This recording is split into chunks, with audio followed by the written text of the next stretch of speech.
Where should Muslims put their money? The choice is very simple. If you want to prevent your grandchildren dealing with the same issue, you need to be spending now on a 100-year strategy. What about Gaza? What about Syria? We respond like puppets in predictable ways. I do think that we should have our own political party, Islam or devotion to God, to flourish in society, right, as a source of prosperity and harmony for all. For example, decreasing your alcohol consumption. That's something which we would say is in human interest. Cool. Everyone ready? Yep. Yep. Let's just treat this as a conversation. Yeah, sounds good. Nice. Was it supposed to be treated like something else? What's the alternative? I don't have the answers. It's just something I say to get everyone ready. Interrogation. Okay, all right, Yeah, great. interrogation. Yeah. Okay. It's Right. not an interrogation. Bring Okay. Assalamu alaikum, everyone. Welcome back to the Vote of No Confidence podcast. I'm here today with our incredible guest, Iqbal Nasim.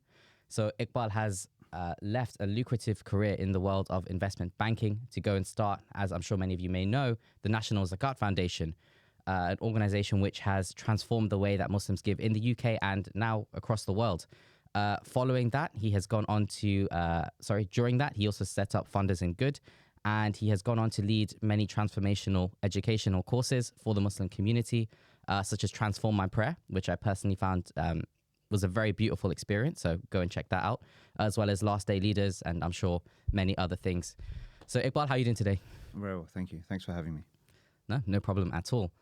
So Iqbal, I think one thing that we want to capture while we're with you is your journey and your story. Could you talk us through your journey and your life and how you ended up going down the path that you have? Sure. Okay. Well, I'll talk about it from the point of view of maybe emphasizing some of the key learnings along the way, because that's probably what's most relevant here. I think when I was growing up and whilst at university, I was cognizant of the fact that there were many of the kind of various sectarian splits within our community, right? So at home, the emphasis was on, academic excellence and was on like Quranic studies, etc. But I remember my mum was also very keen to make sure that we didn't get bogged down into this or that group, right? A lot of this stuff was coming up. Similarly at university. And I felt that, thankfully, my university experience was pretty free from that kind of thing. Whereas I know that, say before and after that at the same university at Cambridge, as well as many other universities, sometimes the flavor of the university and the environment is very much colored, one way or the other, depending on what happens to be maybe the flavor of the day amongst the leadership at the time. That I think is very significant, because I think that a lot of our for me, it's been significant because I'm always grateful for the fact that in my upbringing and in my learning that there wasn't this kind of pigeonholing that takes place. And I find a lot of people, maybe friends, contemporaries of mine, even people who've studied at specific institutions around the world, they find that after having gone through a very narrow track, they end up spending a long time unlearning lots of things before being able to apply things, in the actual context that we're in. I left banking because I didn't find it to be a meaningful thing, and I always ask myself this question, and I encourage others to ask the same question of themselves, which is to say that, if you knew for a fact that your last day was coming up around the corner, or just a few months, or maybe a couple of years away, would you change anything, right? Would you do what you're doing right now? Another way of asking a similar thing is to say, if you had all the money in the world, right, you didn't need to worry about paying your bills, would you still be doing what you're doing right now? These two are very important questions for me. And when I asked myself these questions, I said, well, even though I could rationalize why I would stay in that particular career from a typical sort of thought process, I felt, no, this isn't what I want to kind of face my Lord with as my kind of legacy on earth kind of thing, right? So I didn't start the National Zakat Foundation, but I was brought into become sort of the first full-time staff member and the leader of it, and then obviously stayed there for 10 years. What's significant there is, in terms of then what might instruct some of our conversation today, is the fact that at some point in the middle of that 10-year journey, there was this shift of an understanding, or significant development in understanding of what the purpose of zakat is. We can maybe go into it later, as well as a transformation in my own thinking from what I would describe as the insular Muslim mindset when it comes to how we think about ourselves and our position, especially within the United Kingdom, and the more universal kind of mindset, which I believe that is one that we should have. Just to kind of capture what that transition, I think it's best captured in the change that we made in our vision statement as an organization. So for the first half of that 10-year period, the vision statement was something along the lines of that our vision is for a Muslim community, or a confident, self-sufficient Muslim community where no individual in need is left abandoned. Right? Perfectly fine and perfectly, obviously a noble sort of aspiration. But we changed that to our vision is for Islam or devotion to God to flourish in society, right, as a source of prosperity and harmony for all. you can see the difference, right? There's a big difference between what I call the Muslim approach and the Islam approach. The Muslim approach is our community and us as a minority, sometimes internalized as an ethnic or a cultural kind of identity in the context of a broader sort of identity politics, where our politics basically is very much similar to other minority communities, whether they be the LGBT community, Jewish community, other communities that might advocate for their racial kind of equality, etc. I'm not making a comment on whether these are good or bad things. I'm just saying that these are particular ways of approaching it, and it's very understandable why the vast majority of our engagement to date has been along the lines of these kinds of approaches. But I challenge whether this is actually the way we should be going forward. And I think a more universal approach, something that looks more like, you might give an example of an environmental approach, is probably a more important one, i.e. by definition, someone who stands for an environmental cause, by definition, it's in everyone's benefit. They win, everyone else wins. It's a universal cause. What we stand for, what Islam is, as submission to God, is by definition the most universal proposition that exists. And that's something which I think is very important. And then briefly, subsequent to that, one of the things that, when you understand zakah as a pillar of our faith, is not just like, if I say to you, like, what does it mean to you for zakat to be a pillar of Islam, right? The typical Muslim will say, that means I need to pay a certain amount. It's an obligation on me to pay a certain amount. Like, it's a pillar in that sense. It's a pillar in the sense it's an individual obligation. But it's not just a pillar in that sense. It's a pillar in the sense that it upholds the house, right? Essentially, the whole of the edifice of this as a collective phenomenon depends on this thing being done properly and the other things being done properly. And so my attention turned towards salah, because in the Quran, you cannot escape the fact that these two always come together. In fact, they are central to every prophetic strategy since day dot. They're not just associated with, let's call it Muhammadan strategy, let's say. It's almost timeless in God's formula for how these things are supposed to function. And then I thought, well, this is a topic that needs attention. There are probably the vast majority of us who pray in this country have absolutely no idea what we're doing, really. We don't know what we're saying. We don't know the significance of a lot of what we're doing. A lot of it is rushed or missed or whatever, right? Like, we're not present. It's not actually experienced. It's experienced by many people as a tick box exercise. This is a fundamental issue. Now, for many people, they might think, oh, that's just a spiritual issue. It's nothing to do with all this other stuff we want to talk about. But it's actually all very much connected, right? You can't build something with this universal mindset if you haven't even understood the very basic essence and meaning of the most core and fundamental practice, right? So then I taught on this, and many thousands of people have, thank God, benefited from that experience. And there's obviously a lot more to do there. So I think, so essentially, to summarize, I would say, what are the key things that I've picked up in my journey that I feel are important? One, this universal kind of approach. Two, the importance of bringing a sense of real belonging, cultural and linguistic appropriateness to the way in which we approach matters. These are all very prophetic, I find. Ironically, people who want to, quote unquote, follow the Sunnah seem to dismiss some of these things, but they're so easily argued as, from verses of the Quran, from prophetic practices being essential to the way we should be looking at things, in my view.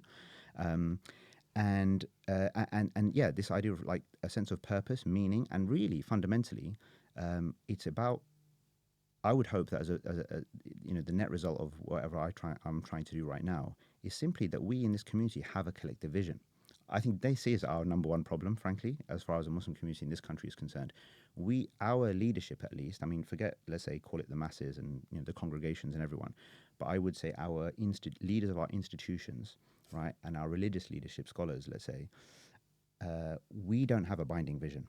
There is no one statement. If I if I said to the head of XYZ or organization, prominent organization, what is it that you understand to be our collective vision that you're bought into, and your colleagues running all of the different mosques or institutions or whatever, that we're all bought into this vision. What is that outcome that we're looking for? That has not been defined. Yeah. And that is, I would say, the fundamental problem that we have. And that's an area which I'm trying to, I suppose, add some narrative in that to fill that gap. Just a quick follow-up question. Let me interrupt you very quickly. Go on. How is his sound, George? It's okay. Should we move the mic a bit closer? You can if you want, but I've got the levels here. So It's all right, yeah? Okay. Good to you. Okay, cool. And then when you put this out, I'd recommend just putting a compression over it anyway. That'll level everything out. Okay, cool. Okay, wicked. Sorry, I just wanted to make sure before we carry on. Yeah. Okay. Cool. Quick follow-up question about the National Zakat Foundation. Actually, two questions.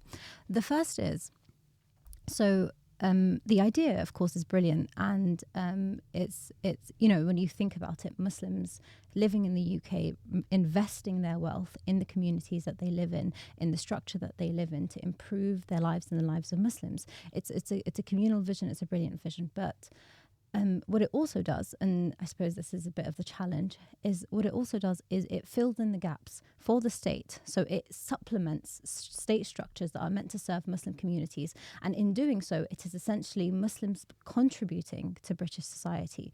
And in some ways, although indirectly, supporting the British state. Now, we're talking about a state at this moment that is complicit in the genocide of other Muslims. And so in your view, how would you reconcile those two issues? And then if you add to that the idea that Muslims are investing in British society is not necessarily well recognized politically. So do you think Muslims capitalize enough politically from this investment that they make? Okay, well, there seems to be two opposing questions, because on the one hand, we're challenging whether we should be making that investment, and then on the other hand, we're saying, well, how do we capitalize on it if we do make it, right? If we do make it, it might as well be worth it. Well, look, firstly, we have to look at what's the purpose of it. I think the first question would be better, it would be better to discuss not like, is giving zakat in this country or our charitable giving or investment, is that what's somehow indirect, sort of associated with this, or a complicit involvement in whatever the government is doing? I don't think that equation works. I think what does make sense is to say, okay, where are our taxes going, right? But that's as with everything, right? So that discussion is a separate discussion, and that is something which we should hold at the kind of politicians and the government accountable for, as any citizen should do, and and the extent to which it happens. So that should happen, and no one's saying that shouldn't happen. That's a separate matter. The point about zakat is a very particular thing. Zakat specifically is an community source of welfare, as well as a collective community advancement mechanism, let's say. All right. So in my view, and I think this is although it's not well understood by many in this country, I mean, it's well documented classically, historically, in many places around the world today, the fact that zakat fundamentally has this dual purpose, right? Filling in welfare gaps, right, as well as advancing the collective cause of the faithful. Okay, so it's both of these two things.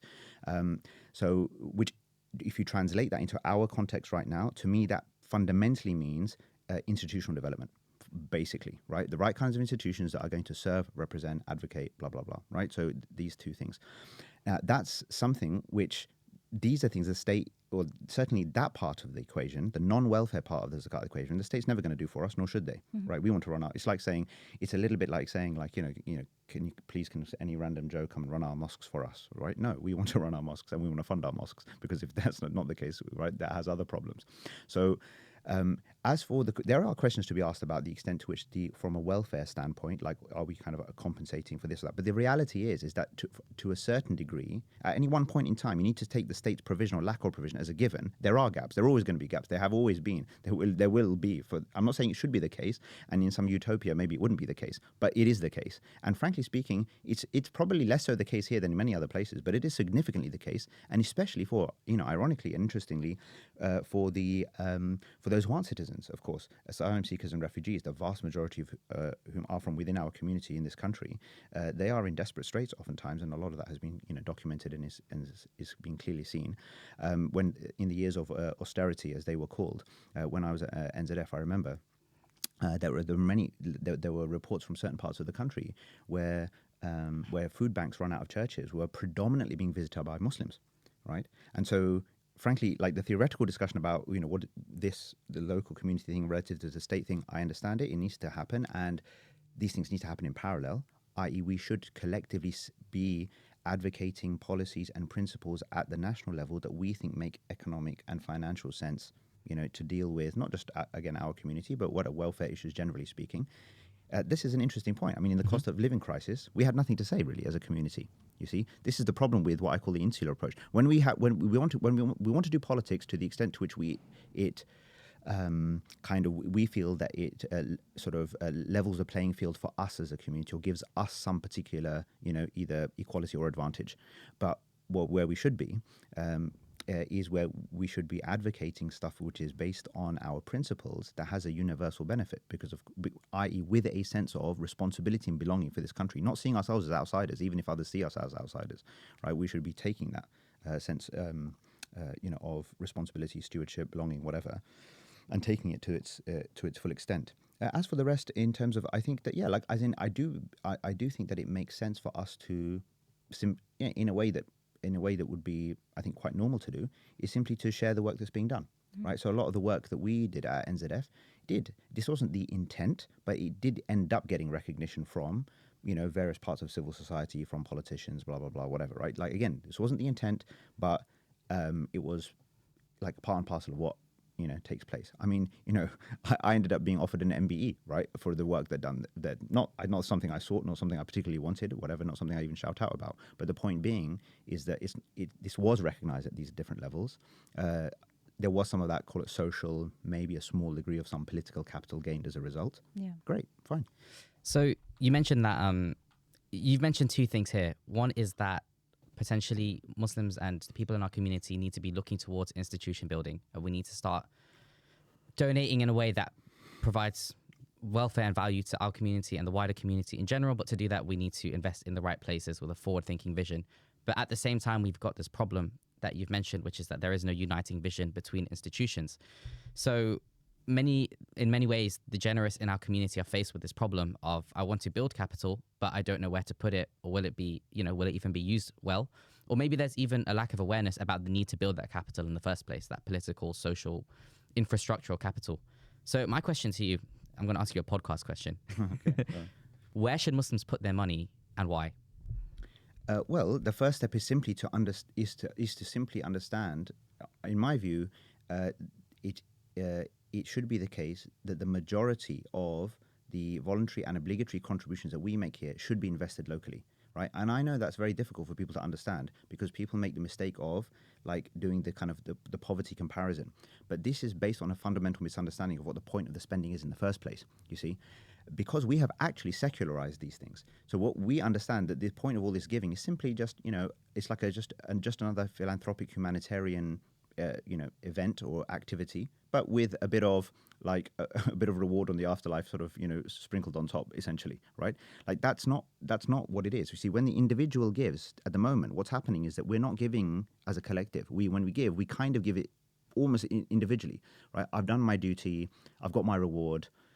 A lot of data shows, which a lot of charities, are aware of, the fact that actually it's almost because of it's like the good intentions gone wrong, I would say, right? It's the good intentions of the givers almost makes them more gullible, less likely to ask questions, less likely to even bother about what the actual impact has been oftentimes, right? And some charities will do well in terms of reporting back and others won't.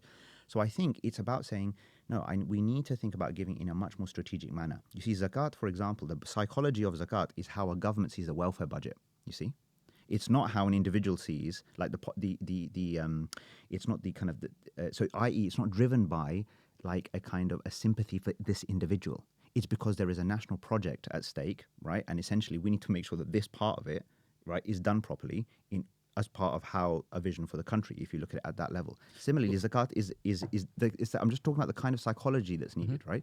So this is the thing, that when we're giving in this way, and the individual needs to raise their kind of level of thinking to say, the reason why you're giving locally, it's not a decision about, is this person more poor in absolute terms than this other one over there? It's not about that. That's not even, I mean, if that was the premise, then the Prophet, peace be upon him, right, could have done that analysis, looked at other surrounding countries and prioritized like sending zakat here, there and everywhere, simply on the basis of where poverty pockets of poverty, were accentuated. But that's not actually the basis.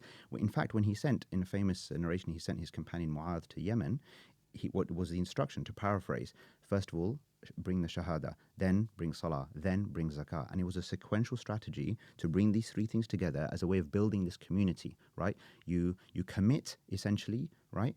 You commit and you enter into the fold. You show your regular commitment through your prayer, right, as a sacrifice of your time, and you show your regular commitment through your money, right, as a giving of your through the giving of your zakat. So I'm just saying that you have to. The local mentality comes in, because what you want to do is you want to envision.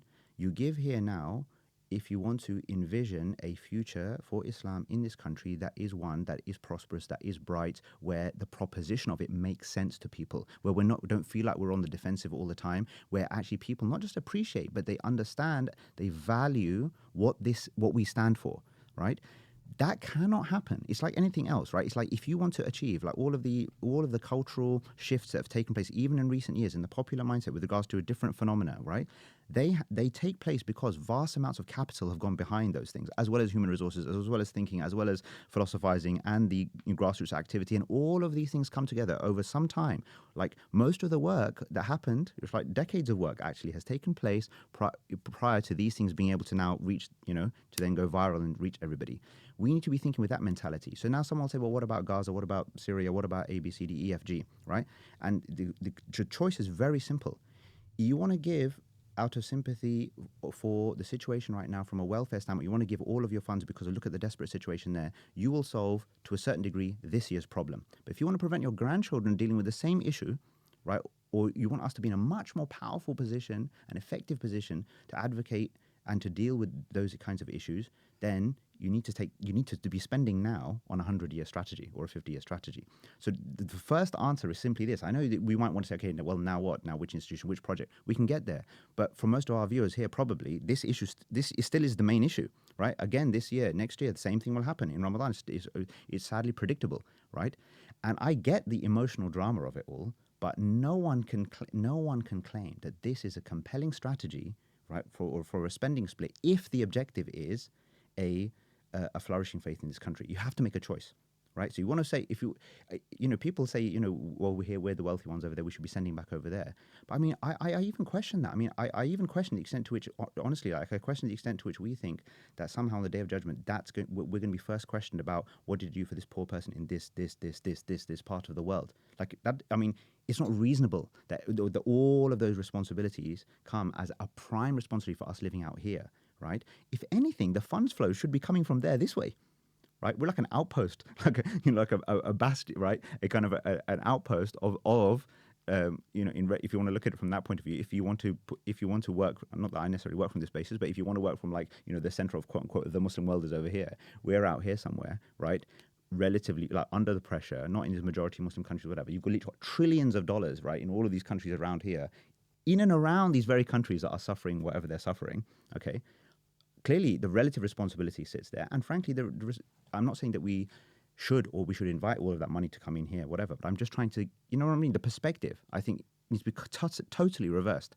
Because right now, it's like, what's that saying? If you do what you always did, you're going to get what you always got, right? And that is the cycle that we're in at the moment. Yeah, I mean, the definition of insanity is to repeat the same thing again and again and expect different results. Which is what we're doing. Yeah, it is, and I know this because I have seen in some detail the accounts and the financial statements of a huge range of Muslim organizations, institutions in this country, right? And almost without exception, right, they are, is woeful, it's disastrous. But and then we complain. So we're very good at we're very good at short-term giving. We're very good at raising our voices sometimes. But when it comes to actually making the hard choices about what's the real work that's needed to actually build, we're a bit behind. That is true. I completely agree with that. And part of that is a lack of vision. But also, I think part of it may be that people are disheartened. Now, if you think of Muslim organizations, infrastructure organizations, think MEND, I work for MEND, Muslim Association of Britain, Muslim Council of Britain, advocacy groups like CAGE, think tanks like Qurtuba. If you think of the lot, there comes a certain point, if you look at decades of work that you're supposed to reap the results of in the end, decades of work has been put into these organizations to build them up.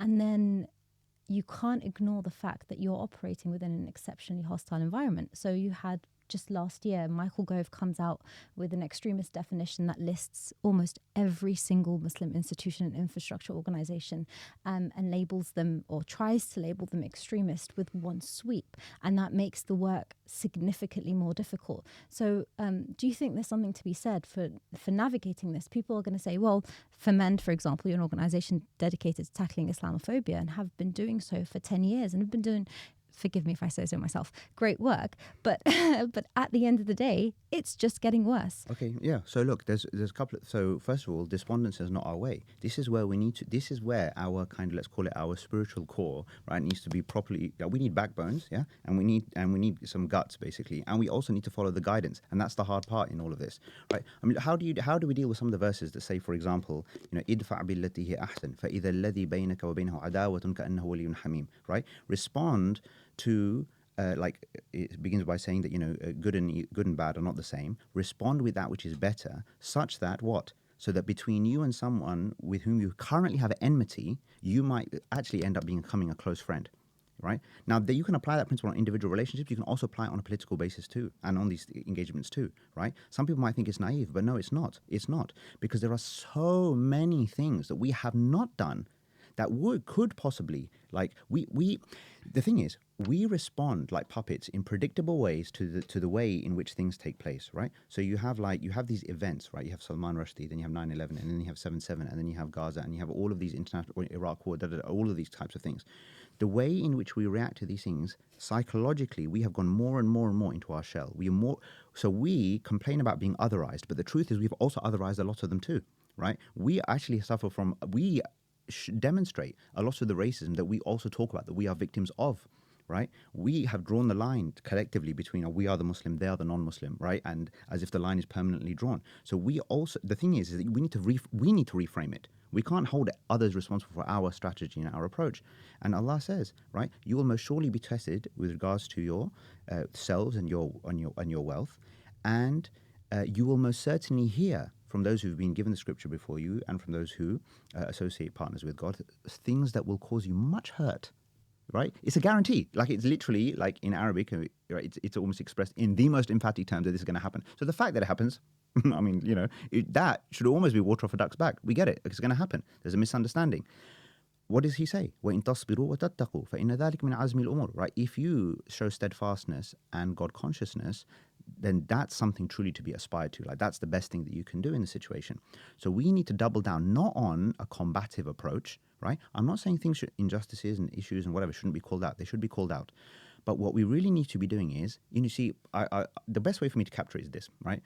Why do we have Islamophobia Awareness Month, but not Islam Awareness Month? Why was it that this thing only came about, and this thing is going around left, right, and center as a response to the prejudice that we feel, as opposed to we take the initiative in the first place to convey the value of what we have in the first place? Why is it that Visit My Mosque takes place one day a year? Why is it the vast majority of mosques have never even thought about, right, opening the doors and being of service and of value to their local community? Because then Michael Gove can say what he wants. But if the local experience of all of the communities around these mosques is that these people, no, but they're not like that. Like, I know them. I literally I'm in their place. I go to their place. They've helped me. They serve me, blah, blah, whatever, right? They have a living experience of the value of their Muslim neighbors, right? It's different. Now, obviously, in pockets of the country where, for example, there are other kinds of angst going on, welfare-related, economic-related, and this is the pockets where all this far-right stuff has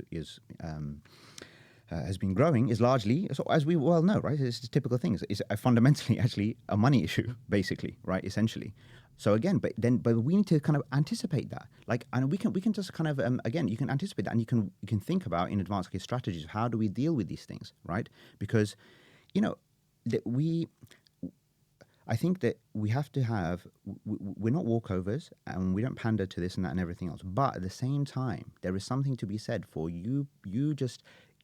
we are the ones to be the bigger people, the better people.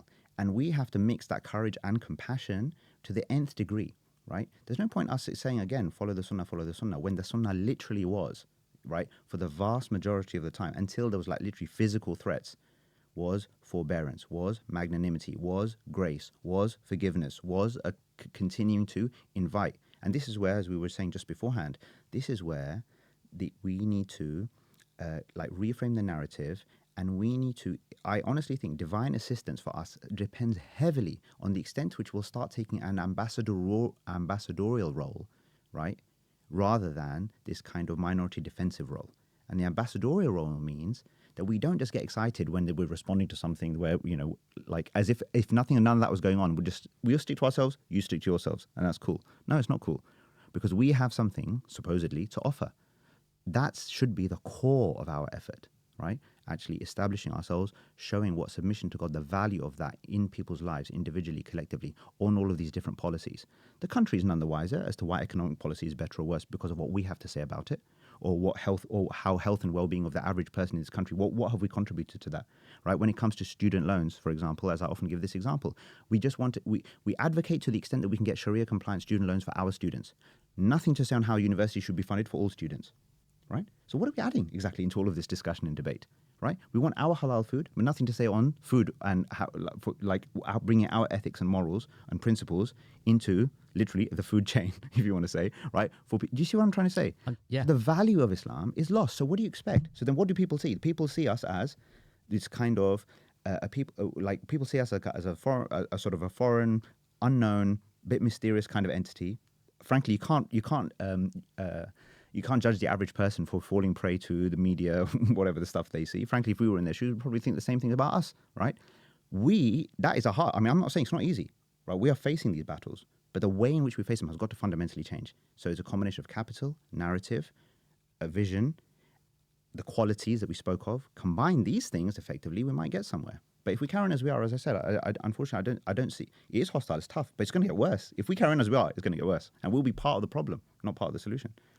Yeah, you've touched on something there which is very important. And mentioning that a lot of the work that needs to happen is on common terms with the people around us, and it is establishing good at a local level. And I think this is where bringing it back to the political space, people perhaps misunderstood the Muslim vote mission. The idea is that Muslims wear these flag wave. We understood it very well. Go on. Muslims are, waving this pink flag, going around saying. Was it pink? It was pink. It's a very hot pink. We don't know who picked the brown color. But, It was a bright neon. Oh yeah, that's pink. right. That's right. Yeah. Okay. By the way, the logic of that was literally because everyone has a color, and the only color left was pink. Well, I thought Muzz, the dating app, they're pretty pink. So you thought that brand is working. So you thought let's go with that. Yeah, Okay. I mean, Okay, there you go. it All will right. motivate people to do something. Okay, go on then.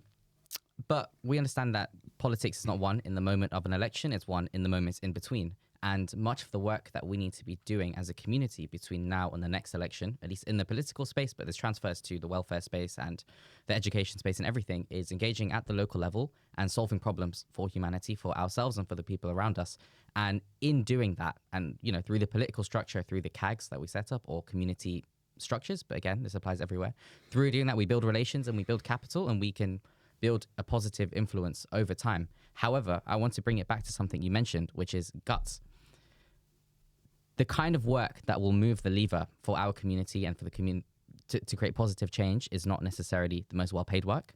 It's not necessarily the work that is promoted in our homes by our cultures and our families. And it is not necessarily work that is, is not well respected or desired. And one of the problems that I personally have perceived is what I call the Muslim brain drain, is that we've cultivated over the last couple of generations lots of talent of people with great educational outcomes that have decided not to commit themselves to the kind of work which is difficult, hostile, and not very well paid.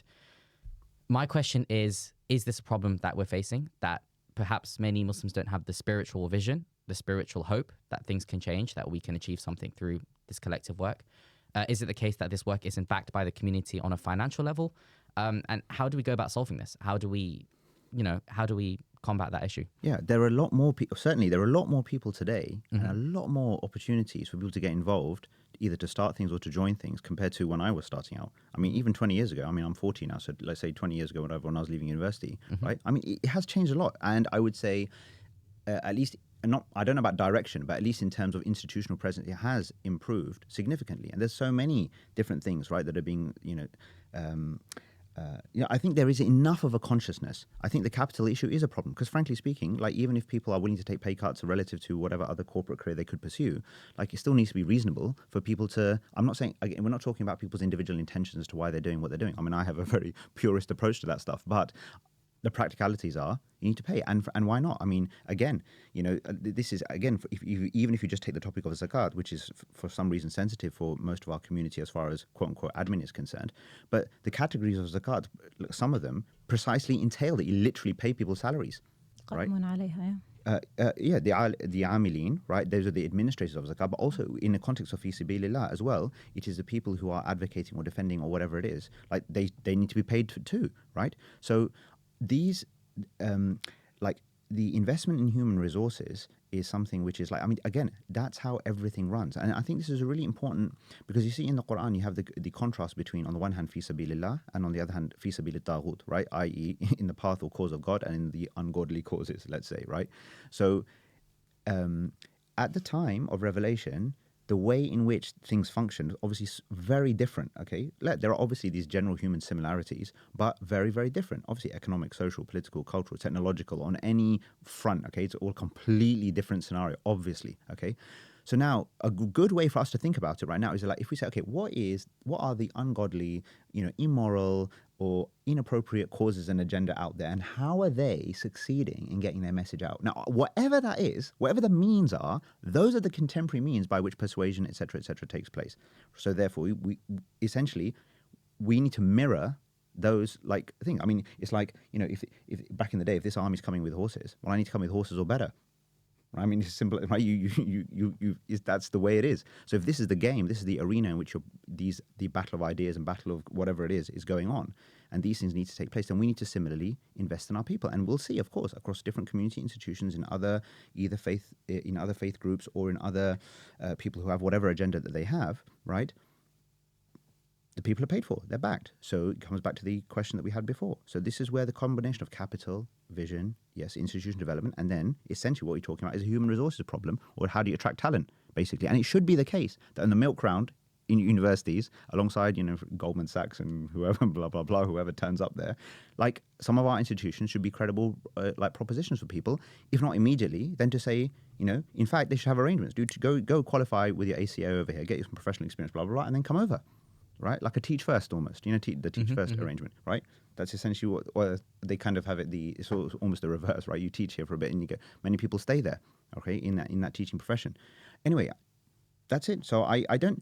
It's certainly better than it was. I think there's more awareness. Some people, I've heard this talk recently. A lot of people say that at universities nowadays there's a lot of apathy, or there's a quietism, or people don't really want to, address stuff and talk about things and whatever. I mean, I don't know if that's the case or not. Certainly, from what I observe or see, the talent pool and the interest or the consciousness, the willingness or the want to do something is there.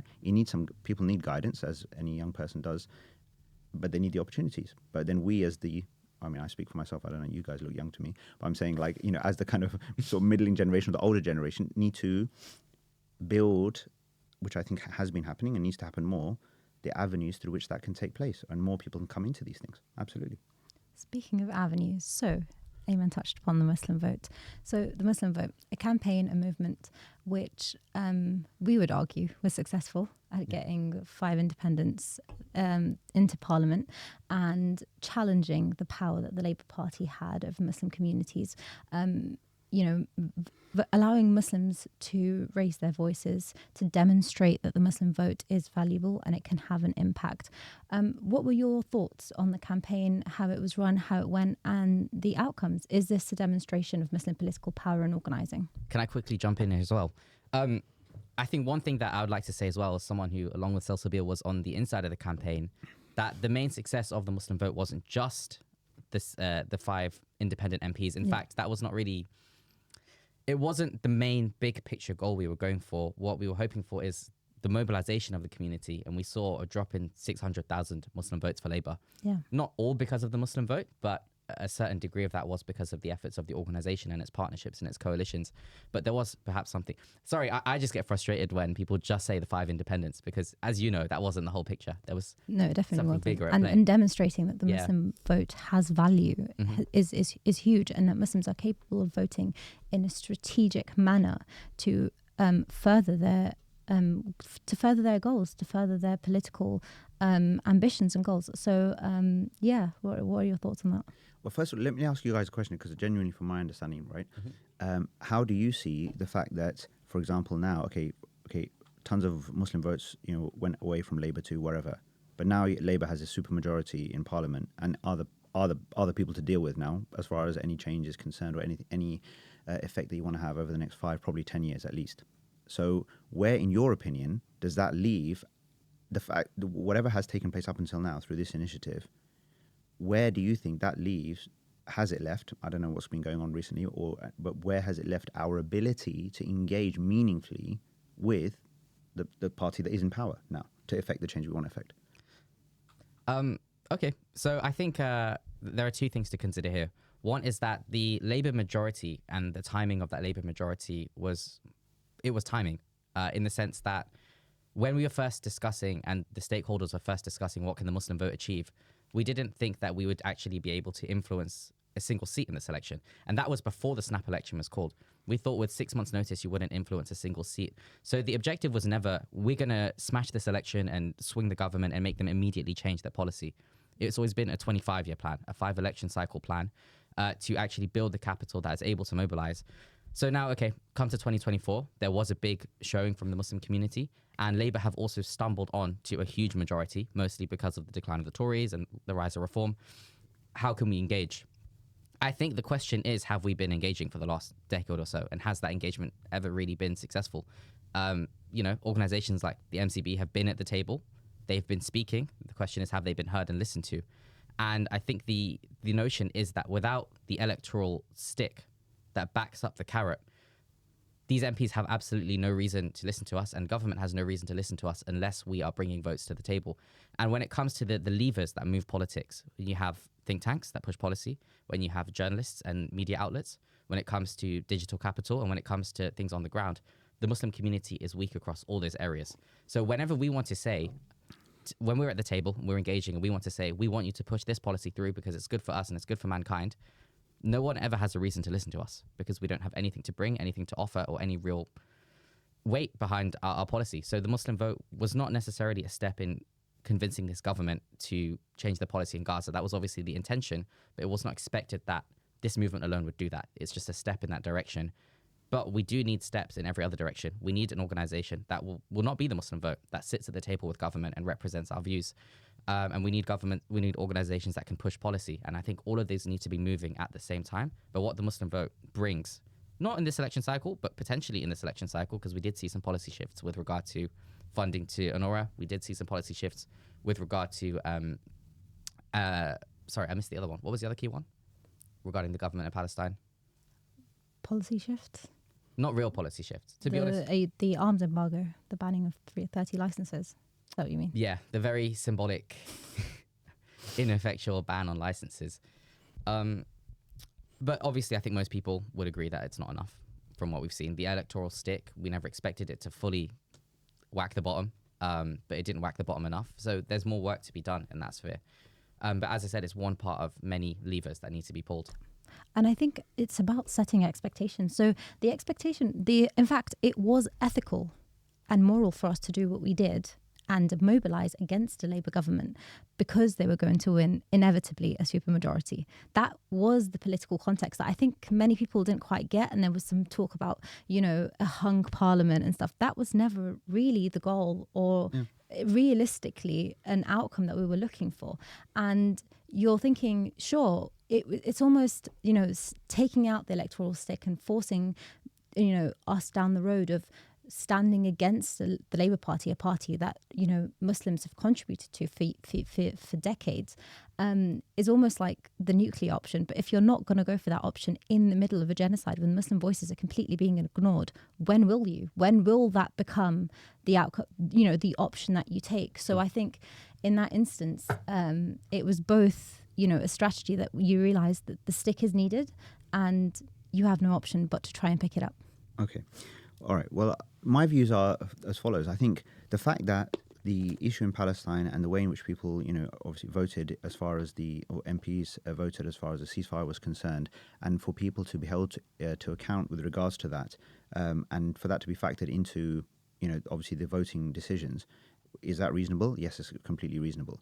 But I think there's two problems. I think number one, it's a shame that something like the Muslim vote, it took that to birth the Muslim vote, because the reality is, if that whole October 7th and subsequent things had not taken place, Muslim vote wouldn't have existed probably in the context of this election, right? That is an important point for self-reflection for us. Why should it take something like that to provoke this kind of activity? It's as if to say, oh, well, then the way in which we're going to, this mobilize a vote or instruct people as to how to vote, well, that's not important just because some genocide isn't taking place somewhere. That doesn't make any sense, but that is the reality. And I have since then, I've heard countless ideas of things that have and maybe have not yet been launched as far as organizations are concerned, because of this Gaza situation, now we need to do something. But the problem is again, this sort of direct, like the kind of it's good as far as impetus is concerned, a bit of energy at the beginning, but the direction needs altering, in my view, right? First of all, that's one thing. Second thing is, I'm not of the view that it makes sense for us in our public engagement to make Palestine an explicitly Muslim issue. I think that's completely self-defeating, absolutely unnecessary. Like in the context of this country, as we are right now, we're whatever 5-6%, right? There are multiples of whoever is, of our numbers who actually agree with us on this issue. Right. So frankly speaking, if we wanted to make this, because it was a weird thing. It started off as this is the one issue really, which is it's all about. But then there was all this dressing of we've got something to say on health and education, all this other stuff. But actually, no one really cared about that, to be frank. Let's be honest. Yeah. But it was kind of just put in there.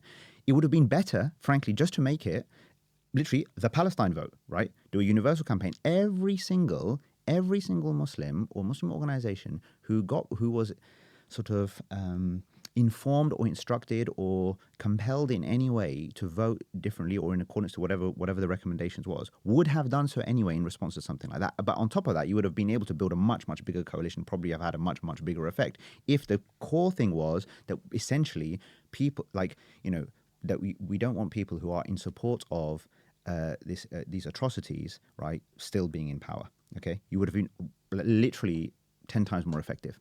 So what I'm trying to say is it's almost like this kind of consistency. But unfortunately, we've got at the moment this kind of Frankensteinian kind of thing where everything's kind of mixed up, It's kind of like we start with Palestine, we're making the Muslim vote unnecessarily, but it's not, it doesn't make sense to make it a Muslim issue in public to be effective for the thing that you actually want to make it effective for. But now we've made it the Muslim vote, but we don't want to show that we're just about Palestine. So let's add all lots of other stuff that actually people really at the moment don't really particularly care about, even though they should. Do you see what I mean? So there's a lot of confusion there, but to my mind, it's very confusing, So you see,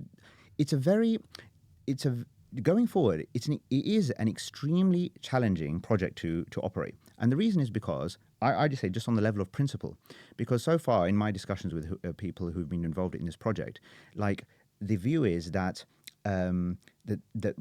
the view seems to be to me that we can afford to take, the Muslim vote itself can afford to take a surface level approach to policy and policy depth, let's say, and just kind of go with this sort of, low level politicking, right? And somebody else, but we need the policy stuff, but, to inform what we're actually instructing people to do, but someone else needs to go and do that. But I don't think it can be as simple as that. I think, first of all, it needs to be questioned as to whether there is such a thing as the Muslim vote. Right, we are way more divided and diverse than the idealist amongst us like to think. Yeah, that's the reality, unfortunately, or whatever. That is the reality. So that needs a bit of thinking. Number one, outside of an issue like this, it's probably get hard. 5 people will, Muslims will have 10 opinions on whatever issue. Okay, so that's the first issue. Second thing is that okay, well, the reality is on a day-to-day basis, in terms of like you just stand in a kind of quote-unquote normal situation. I know we haven't had many normal sort of years in recent years in this country or probably anywhere in the world. But the point being is that in a quote-unquote normal scenario, let's say we weren't over-occupied by a particular international issue at any one point in time or into an election cycle, yeah? What are the things, and frankly, even now, what are the things that actually affect people on a day-to-day basis, right? Muslim, whoever, in this country, well, it's schooling, it's health, it's like all of the standard stuff, right? You go to recent experiences of visiting people in the hospitals in the NHS or whatever, and you realize, oh my God, well, this is actually, these are amongst all of the issues that need handling and dealing with. So then the question is, something like the Muslim vote, so where do these things factor in? How are you going to weigh in all of these different things?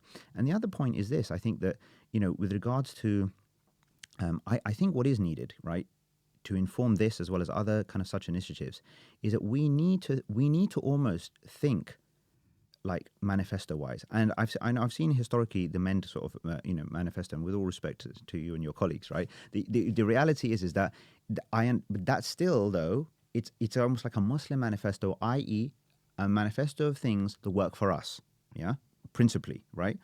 But what we need to do, in line with this more universal vision that I spoke of, a longer term view, is to say, okay, if we, literally to think with this mindset, certainly whoever amongst our leadership is going to take this bull by the horns, needs to be thinking, literally, if we had a political party and we had to put out a manifesto that anybody could get behind, what would that then look like? Right? Because that would then be thought to be, well, this is quote unquote the Muslim position. So what actually is your foreign policy? it's all very well us telling people what they shouldn't be doing. So what actually is your foreign policy, given the eyes open to this global situation? So what do you think we should be doing then, right? About this, for example, in regards to defense, or then in regards to health, immigration. I mean, immigration is a great example. Again, we touched on it previously earlier. Where is as a community, where is our actual policy proposal for this issue that is affecting our brothers and sisters right here? I mean, they are properly suffering. Like as far as suffering goes in this country, I mean, they're in the pits. But nothing to say on that, you see. So all I'm saying is this is the kind of thinking that's needed, and it won't be good enough, I don't think, for the Muslim vote to sort of say that's not our problem, kind of thing. No, you almost need to make it your problem, because if you're going to tell people how to vote, how are you going to decide where all these things weigh in, what the policy thing, who does or doesn't align with your approach on certain things, right? I think that's necessary. And I will say this. Let me say it here now. You heard it first on this podcast, right? I do think as part of our medium to long term approach, I do think that we should have our own political party.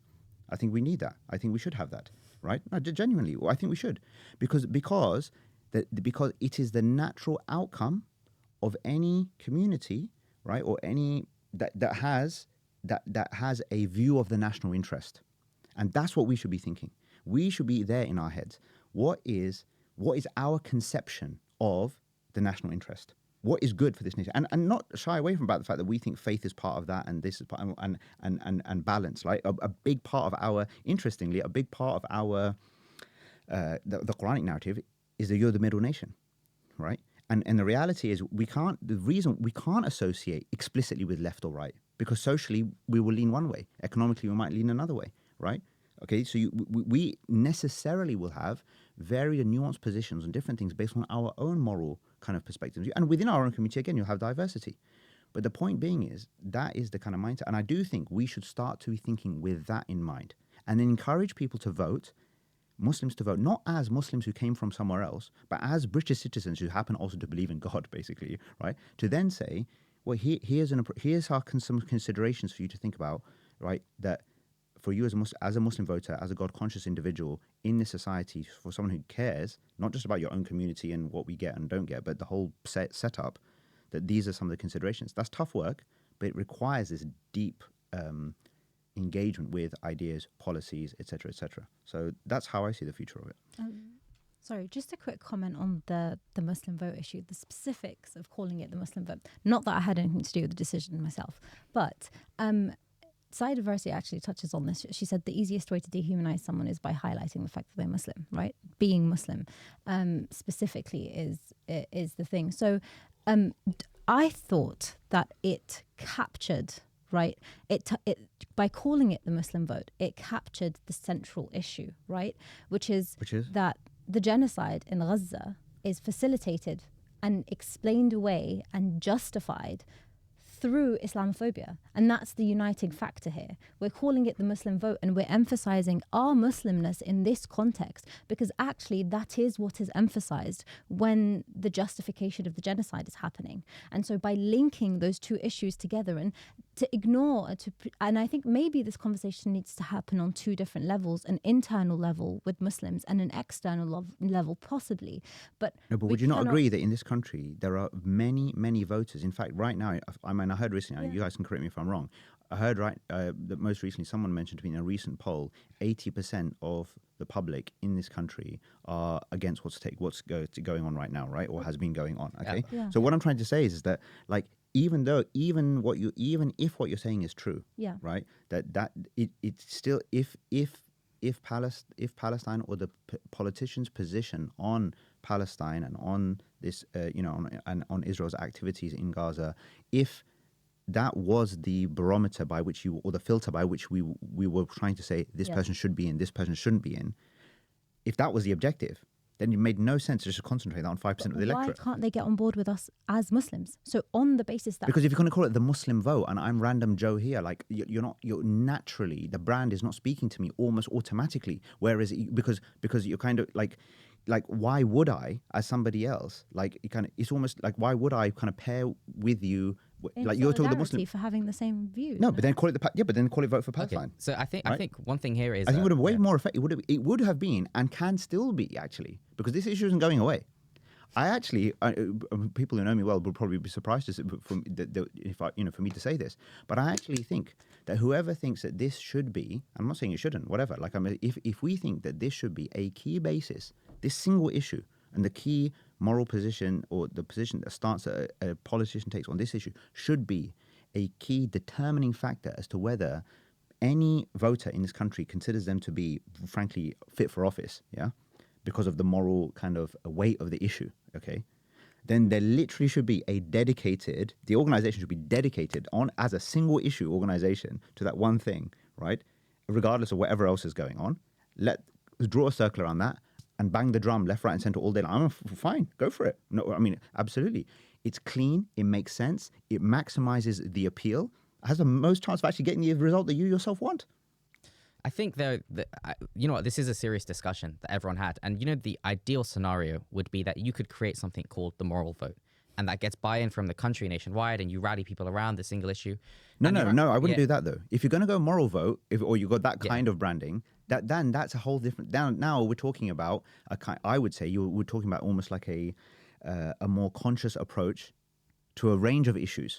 Let's say. Okay. Yeah. Right? Yeah. But I'm saying if you want to do the Palestine thing, like I'm a great believer in just like do it as it says on the tin. That's the issue you want to go for, right? And that's the thing you want to target. And frankly speaking, obviously the extent of what is going on, right, is like, yes, okay, even though the kind of pro-Israeli or pro-Zionist kind of narrative and agenda will be filled with all this anti-Muslim prejudice, what blah blah blah, whatever. I understand all of that stuff, but what I'm trying to say is that that to me doesn't that like you see what it's what we went back earlier, right? It's that reframing thing.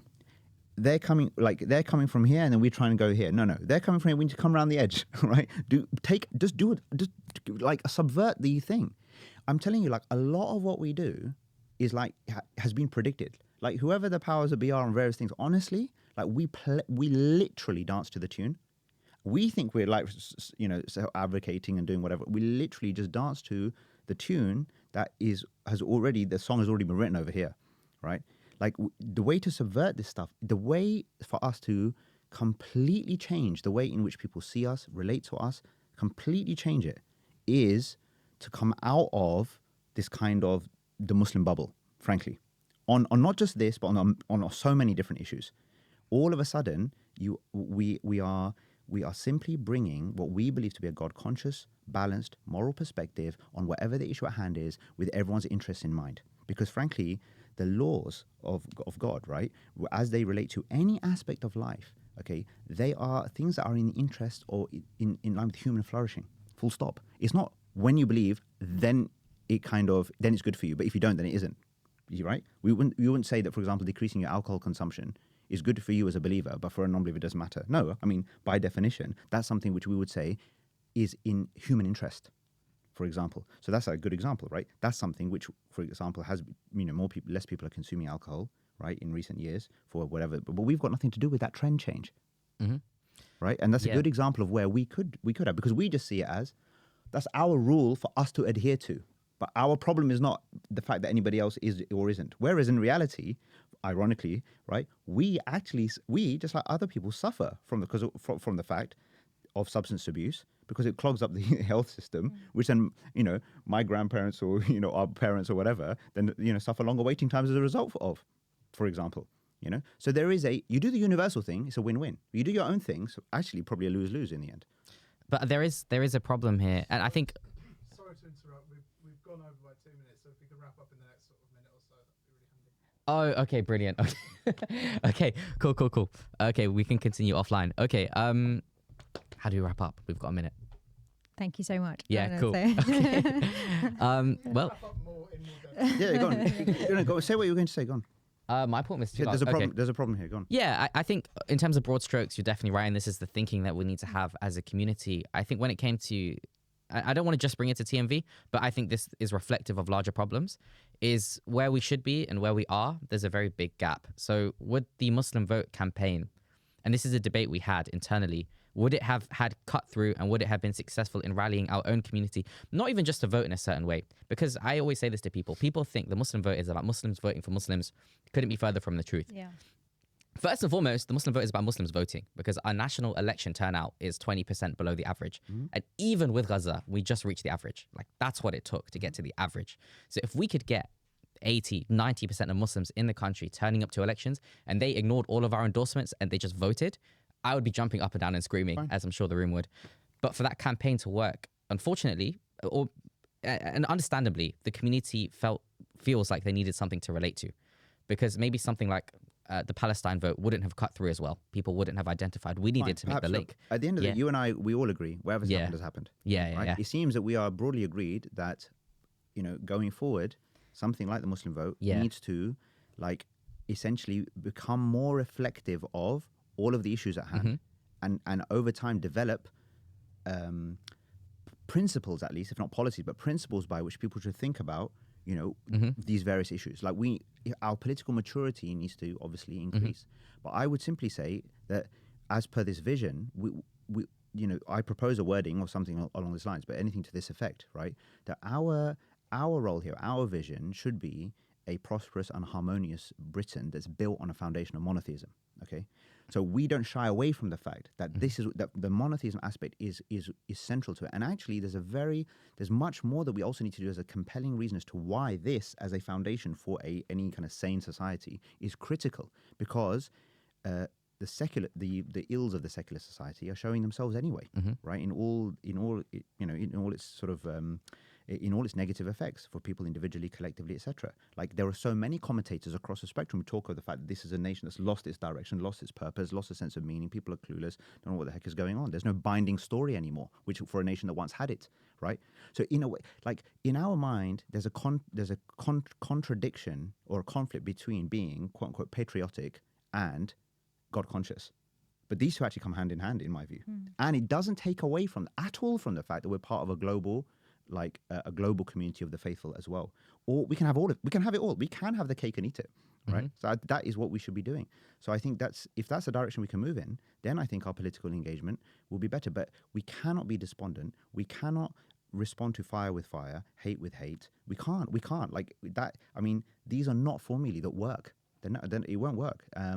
And I think that if we want to do stuff that's going to reap results in the future, then I think that this braver, longer term, approach is what's required. Amazing, and that's a beautiful note to end on. Brilliant words of wisdom. Okay, thank you everyone for tuning in. Have a lovely day. Assalamu alaikum. Cool. Are we done? We're good. Well,